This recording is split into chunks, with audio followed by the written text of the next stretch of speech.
The stories you are about to see are from previously classified files of the U.S. Customs Service.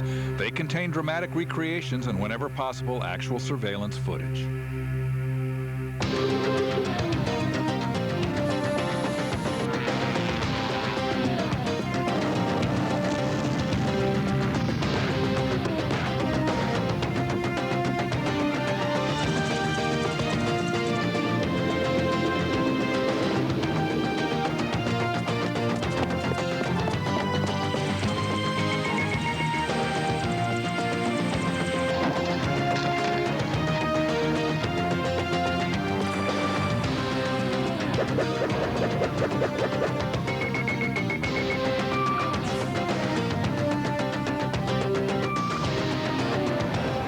Customs versus criminals. It's a giant game of chess, each side carefully planning the next move to outwit their opponent.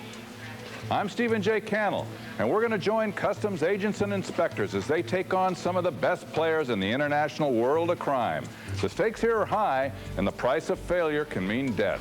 These are true stories from the files of U.S. Customs Classified.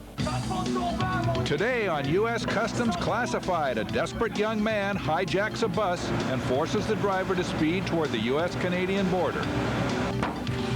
Plus, an investigation into a man suspected of child pornography leads agents to a shocking and unexpected discovery. Sure, when you want to come by and get it. And turnabout is fair play when customs agents sell an unsuspecting smuggler his own bill of goods. It's standard procedure to treat any criminal carrying a weapon as armed and dangerous. But if that person is also psychotic, the level of danger quickly escalates. In our next story, a group of innocent bystanders become the victim of a young man's violent, delusional behavior. He's armed, he's dangerous, he's totally unpredictable.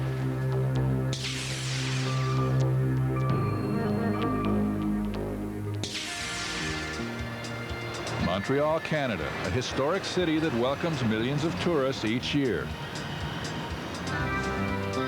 But if you're young, penniless, and living on the streets, Montreal, like any big city, can be a cold and unforgiving place.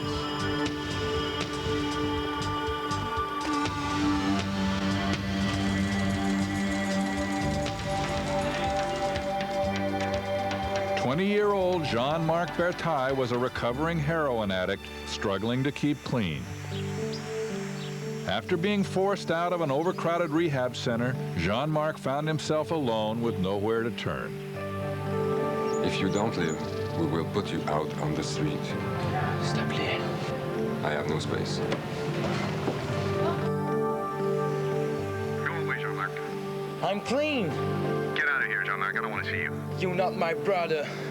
No one, not even his own family, would offer him shelter or help of any kind.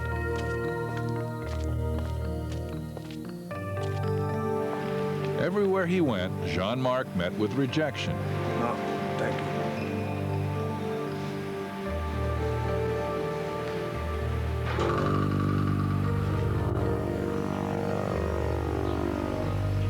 Unloved, unwanted, and unable to find work, Jean-Marc was one of the all too many unfortunates left with nowhere to go.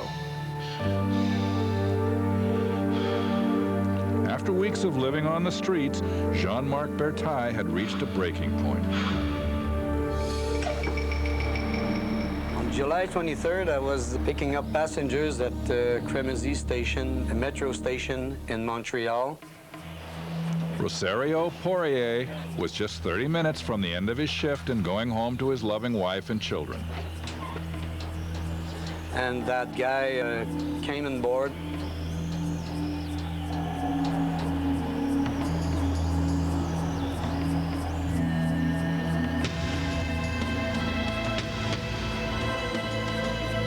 And as I drove for about 5 to 7 more minutes, I had to stop the bus to let some passengers off.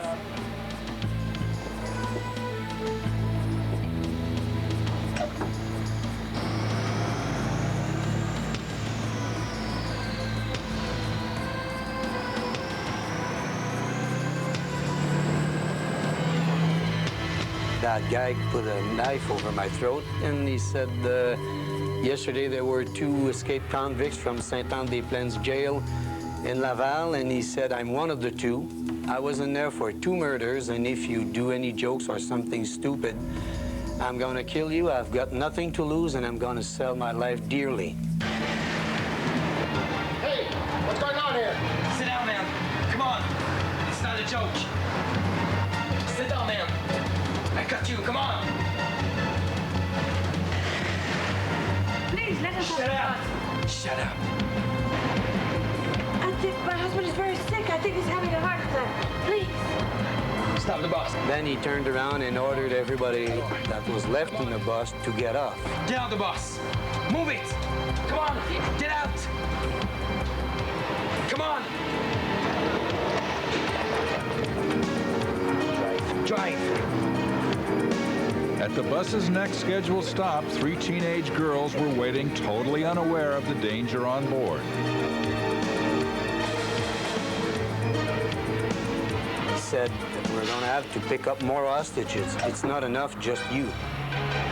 Get on, boss. Come on. Come on. Move it. Move it. Come on.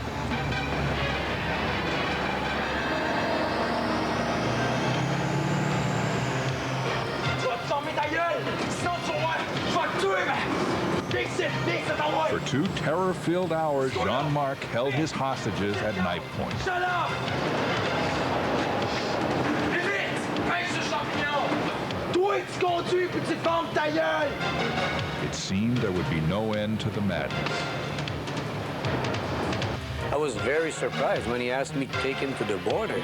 To me, it seemed, the border with a city bus. I'm sure I would be noticed somewhere. When we return, the terrifying ride continues south across the border and headlong into a dramatic confrontation with U.S. Customs.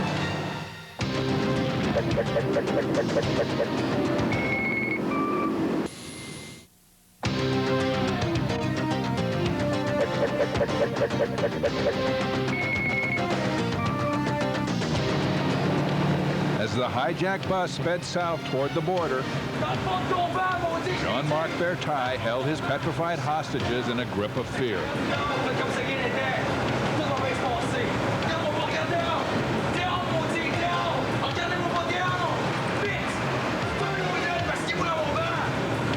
Bertaille's incessant rantings became more and more demented, and his threats more deadly as the bus continued south.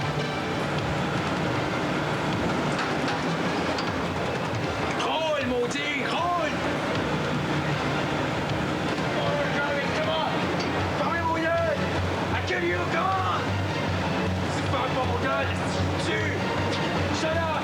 You understand?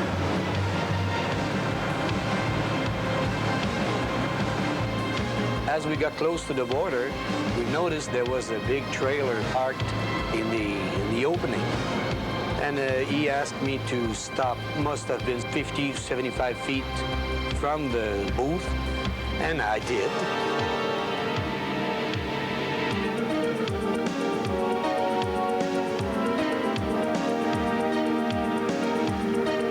And after the trailer had left, then he told me to go on.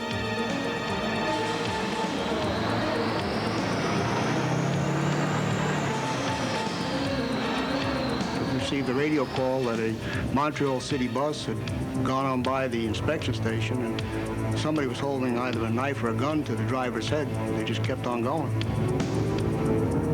10 minutes later, I noticed the bus off on a service road, so I got in behind it and followed it through the village of Champlain. And I had told him there's a police car coming behind. He said, if it blocks your way, ram him.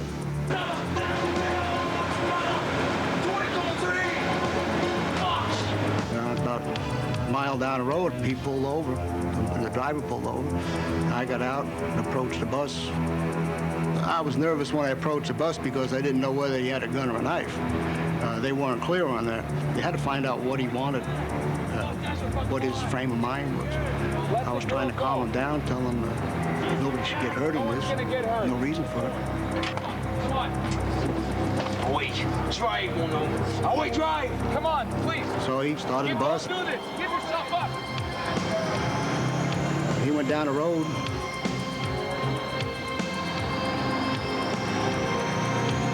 I got in my car and started following them. Yes, I was scared because I thought at that point the police are going to come around the bus, either surround us right away, block the road, or, you know, they're going to do something. And I asked one of the patrol agent officers on the radio if he'd put up a block across the road, and they set up a roadblock to prevent the bus from going too much further. He said, let's stop and I'll talk to them. There was a policeman standing in front of the bus with his revolver in his hands at shooting position. Oh, va-t'en! Get out of here! Shut up! Je veux rien savoir, va-t'en! J'ai besoin d'aide! We didn't have time to discuss anything. This was moving, and it was right then and there. Drop the knife. Let it go.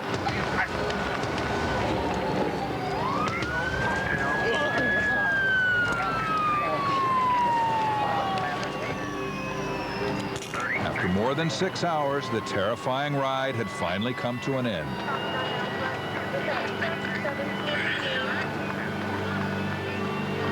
I was glad it happened. It ended the way it did, without anybody getting injured. It's not a nice thing to have to think about taking somebody's life. Jean-Marc Bertaille was taken into custody and later handed over to the Canadian authorities.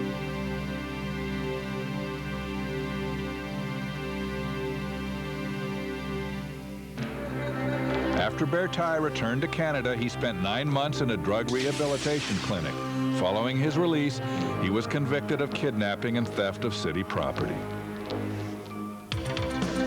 Later, there's something foul inside this garage, and you'll never guess what it is. But next, customs agents get the last laugh when they take on a gang of bumbling crooks.